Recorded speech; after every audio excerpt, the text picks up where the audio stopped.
আমি এই দুইজনকে উদ্ধার করে নিয়ে যাব।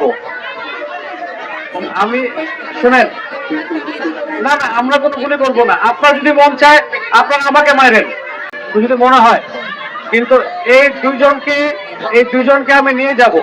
আমি একটু বুঝতে চাই, সেটা হচ্ছে গনি ভাই একটু বলেন।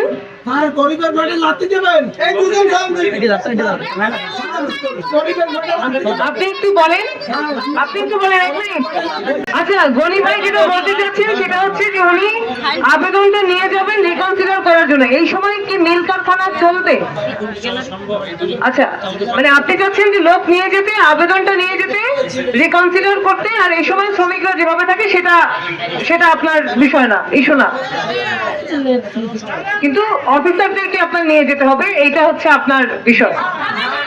কিন্তু আপনি কি এইটুকু আমাদেরকে কোনো আশ্বাস দিতে পারেন যে এই কাগজটা যেটা আপনি নিচ্ছেন সেটা রিকনসিডার হবে? আমার একটু সামনে রয়েছেন, এই যে প্রশ্ন আমাকে করছেন, আমি রিকনসিডার করার জন্য আপনারা যে টোনে কথা বলছেন আমি ঠিক সেই টোনে পৌঁছাবো, কিন্তু সিদ্ধান্ত তো এখতিয়ার কিন্তু আমার নাই। আপনি জিনিসটা বুঝেন।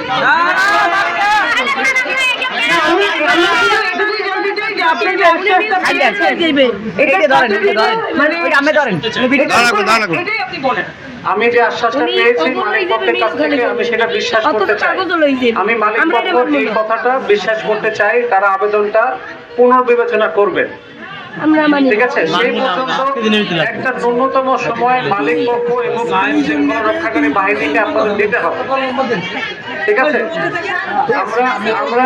আমরা সুষ্ঠু শান্তিপূর্ণ, আপনারা গতকাল থেকে এখন পর্যন্ত শান্তিপূর্ণ সমাধানের পথেই আছেন। আমরা এটাকে অশান্ত করতে চাই না। দয়া করে আমাদেরকে এই সুযোগটা দেন, আমরা আপনাদেরকে শান্তিপূর্ণ সমাধান এনে দেওয়ার চেষ্টা করবো ইনশাআল্লাহ।